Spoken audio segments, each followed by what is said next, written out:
Hello YouTube, this is Christian coming to you with a little opinion piece. This time on the table what you can see is something that I inherited from my grandfather.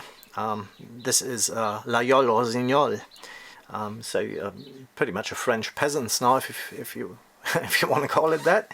I just took that out recently to give it a good clean over and put it on the stone and sharpen it.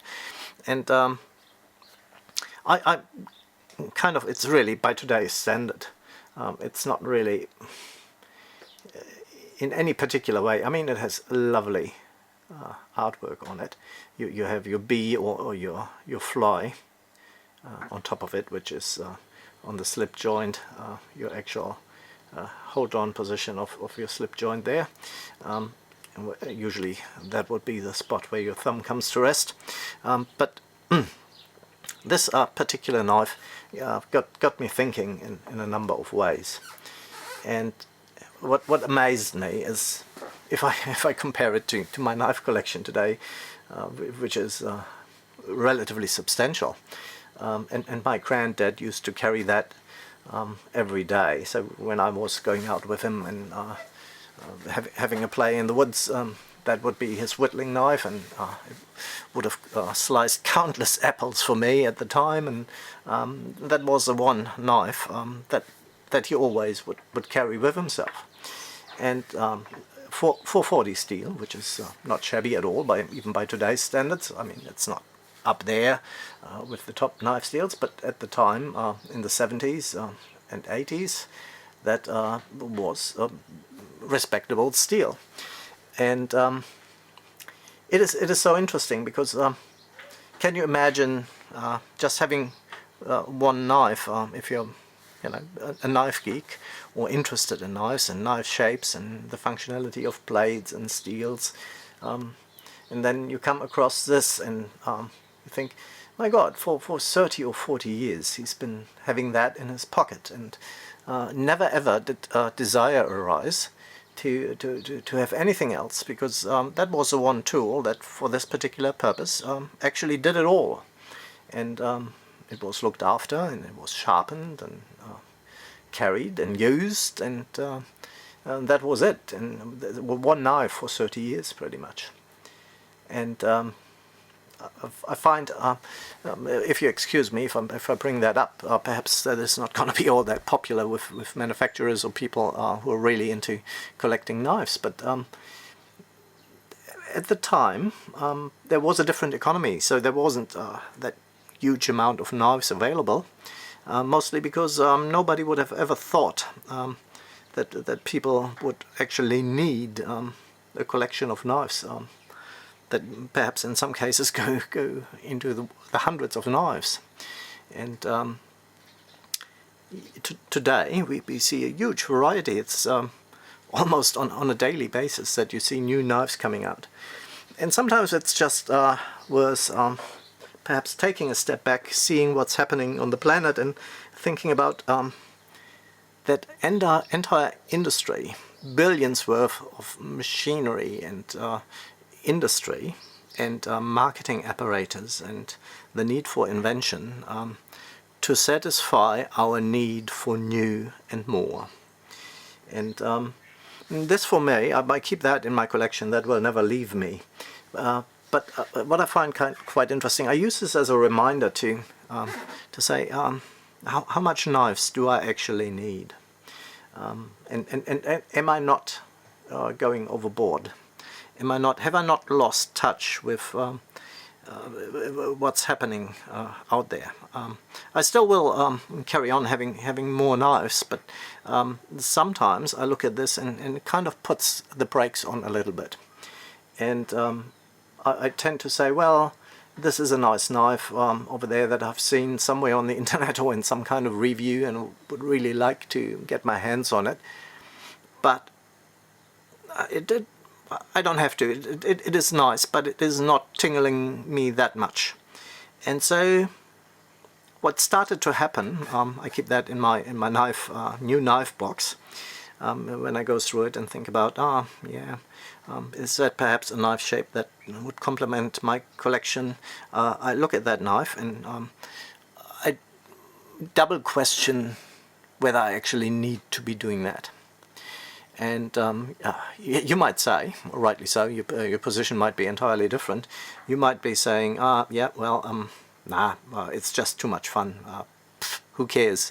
I can afford it. I should do it. You know, I love my knives. That's the one thing I love. So I'm just gonna sink another 60 or 70 or 100 or $200 into it, and then I'm gonna flick one off again and carry on like that. But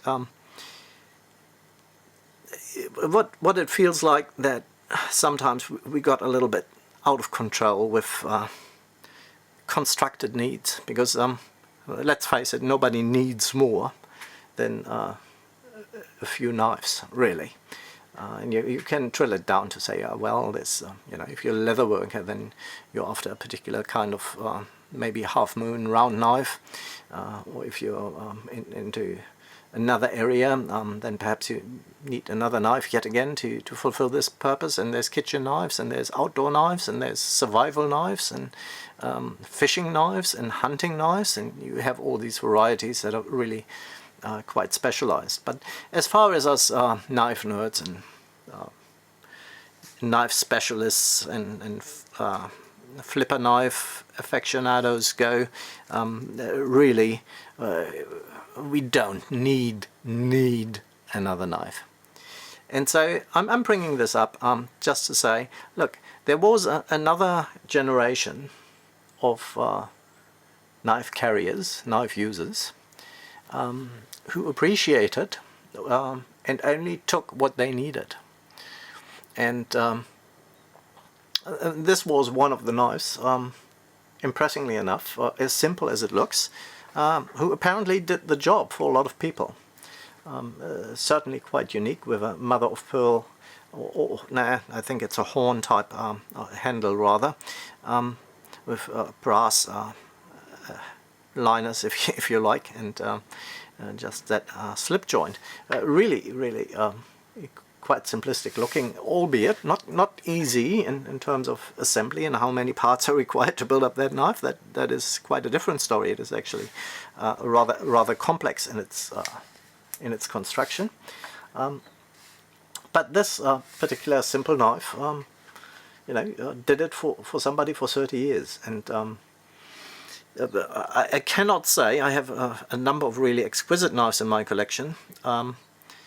And I couldn't even pick a single one and dump the rest, and that is quite amazing, and perhaps tells a lot about the mindset of my generation, which would be, you know, people born between 1960 and 1970, and so we were born into a more or less affluent society, Western society, where we could just buy things and didn't have to think too much about whether it lasts or not. We could always buy something new because there was enough resources to do it, at least for me and my friends and my generation. And so out of that, I feel we developed a need to always get more new stuff. And yeah, and this just is to serve as a little reminder that not too long ago, people were quite happy with a lot less, charming in its own way, functional in its own way, and perhaps in a lot of ways better for the own pocket, and also more mindful in regards to the use of resources around them. And so yeah, this is just, you know, out of the ordinary, just a random thought that I wanted to paste you in on. And yeah, maybe you think about that the same way at some points and say, man, you know, I'm sitting on 200 plus knives. Do I really need that? Am I just a hoarder, and am I just collecting more and more stuff? And does it make my life any better? And in some ways, sometimes it does, but sometimes I find myself flicking stuff on, selling it as fast as I got it almost, and just because it doesn't tingle enough, right? And so sometimes I feel that's a bit out of proportion, really, with reality and all the needs other people have on the planet and all the problems they run into. And so, yeah, so I just thought I'd share that thought, and nonetheless, wish you all a good time, and thank you for dropping by. All right, bye.